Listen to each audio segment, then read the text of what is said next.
Con 19 minutos continuamos con más en la revista para analizar estas modificaciones que fueron aprobadas en los reglamentos de debate de la Cámara de Senadores y de la Cámara de Diputados y que están generando susceptibilidad y también protestas a nivel nacional. Estamos ya en contacto con el analista político Paul Coca. Muy buenos días, muchísimas gracias por atendernos, porque queremos saber si legalmente se pueden hacer estas modificaciones a los reglamentos. ¿Qué es lo que dice la Constitución Política del Estado al respecto? Muy buenos días, Gabriela. Muy buenos días, amigos del país. A la pregunta en concreta, la propia Constitución Política del Estado establece que cada Cámara tendrá su propio reglamento, que es una figura que actualmente se tiene. Segundo aspecto, que si la modificación del reglamento, hablando en el fondo de la pregunta como tal, ha sido de acuerdo al propio procedimiento de cada Cámara, es decir, con los tiempos en convocatoria y otras situaciones, claro, haríamos que legalmente hay una correcta modificación, tomando en cuenta también que hoy día cierra oficialmente el legislativo en lo que es la 38ª sesión ordinaria. En un par de horas se va a realizar esa sesión con un temario de ambas cámaras, por ejemplo. Ahora, obviamente, hay muchos temas que tenemos que analizar y están a lo largo de esta entrevista. Bien, y queríamos preguntarle precisamente con respecto a los opositores al MAS que están anunciando acciones legales en contra de estas modificaciones. ¿Eso se puede hacer? Muy bien. Resulta que si la modificación no ha sido correcta y hay algún vicio que está generando una situación de anomalía, se puede realizar acciones legales. Hay varios recursos, desde un recurso directo de nulidad, pasando por inclusive acciones de inconstitucionalidad frente a los errores que hayan existido en cuanto a esta modificación. Sin embargo, yo veo que la ciudadanía está organizada, la ciudadanía está activa en las calles y en las redes sociales. Sin embargo, también ojalá que los opositores tomen las cartas en el asunto. ¿Por qué? Porque resulta que la oposición no puede volver a repetir el papel de víctimas que han venido realizando durante 14 años de gobierno del MAS.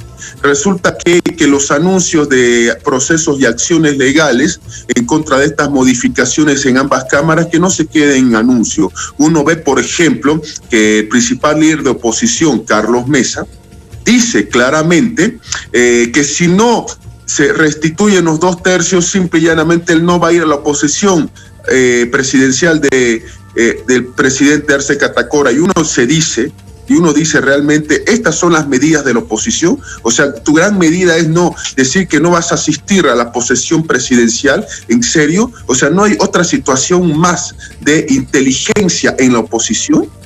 El MAS ha sido bastante hábil, no solamente en la modificación de estos dos reglamentos de ambas cámaras, porque esperó el MAS la composición oficial del órgano legislativo de la siguiente legislatura, sino también que las modificaciones las hace en algo que pocos captaron realmente. Mientras juraban diputados y senadores y supraestatales de Creemos y Comunidad Ciudadana y estaban orgullosos mostrando sus credenciales en redes sociales a sus amiguitos y lo que ustedes quieran, resulta que el MAS hacía estas modificaciones para decirles, bueno, señores, estas son las reglas de juego que a partir de hoy día nosotros vamos a imponer.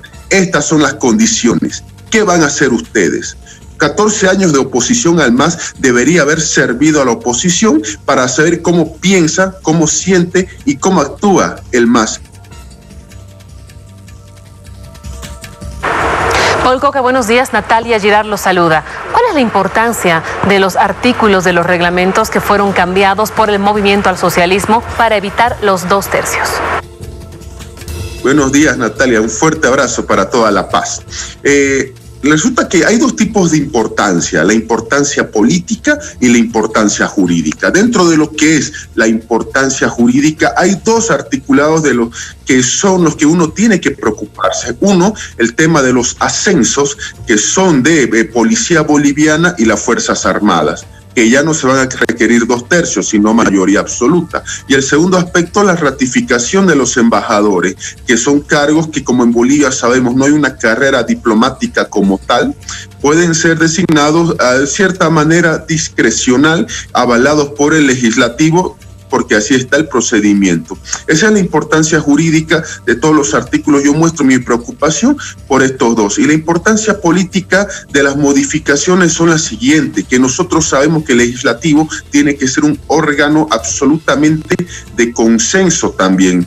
Y aquí nosotros tenemos que dar en cuenta de que el consenso va a ser una figura que para ciertas medidas no se va a aplicar. Directamente va a ser una sola línea, que es la línea que tiene la mayoría que otorgó el pueblo. Sin embargo, ese pueblo no dio los 2/3 a una fuerza política, como era antes, por si acaso.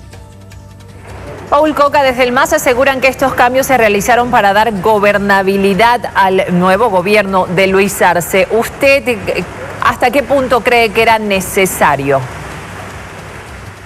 El MAS ya lo ha dicho claramente, es un tema de gobernabilidad, es decir, de que una sesión en una legislatura donde el MAS no tiene 2/3, en ninguna de las cámaras y menos en el órgano legislativo pueda generarse un criterio de estabilidad en cierto tipo y toma de decisiones y el accionar del órgano legislativo. Es un tema de gobernabilidad, efectivamente. Que los rivales del MAS nunca lo vieron venir, es cierto, nunca vieron venir absolutamente esto. Y aquí nosotros tenemos que ponernos a pensar de cuál va a ser el rol de la oposición frente a todo esto. ¿Realmente la oposición va a ser una oposición funcional? ¿Va a ser una oposición propositiva? ¿Y por qué digo esto? Porque dentro de la gobernabilidad, a la pregunta concreta, está el criterio de los 2/3.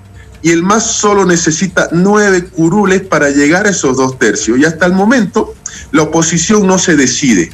¿Por qué? No se ha visto una reunión de Camacho y de Carlos Mesa, conocidos los resultados, para hacer una sola bancada de oposición. No estoy diciendo que se unan para las subnacionales, pero no ha habido una reunión de coordinación. ¿Por qué? Porque luego de la posesión, el siguiente paso, ya dentro de este criterio de gobernabilidad, es elegir las comisiones del órgano legislativo.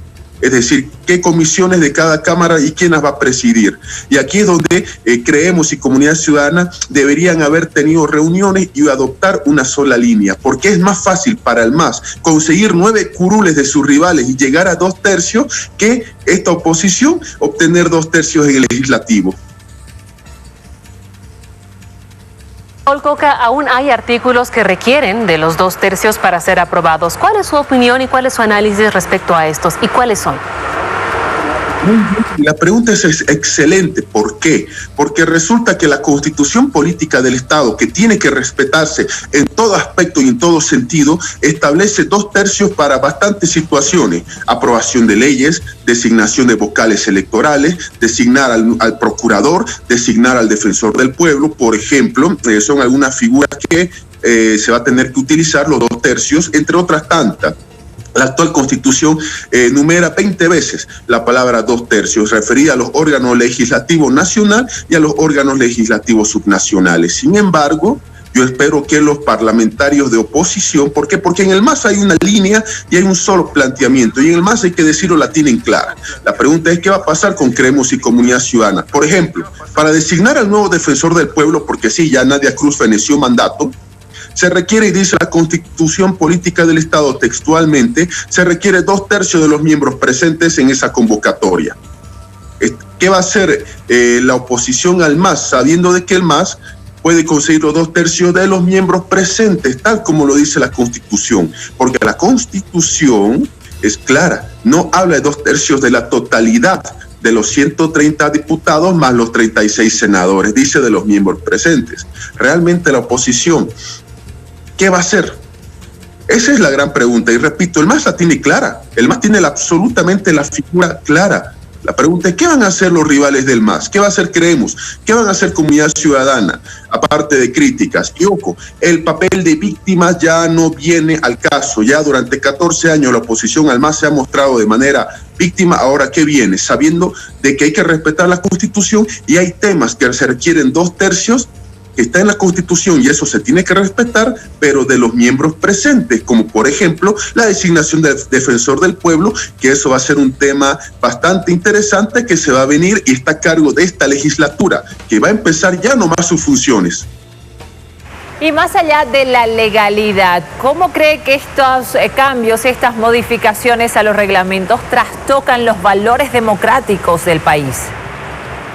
Muy bien, esa pregunta hay que hablarnos ya no del tema de la legalidad, sino del tema de la legitimidad. El legislativo se caracteriza por ser una instancia de dos situaciones. La primera, en la que tiene que haber un consenso entre las diversas fuerzas políticas para que así se pueda establecer ciertos criterios de beneficio al ciudadano, y el segundo aspecto, el debate. El debate es propio del órgano legislativo.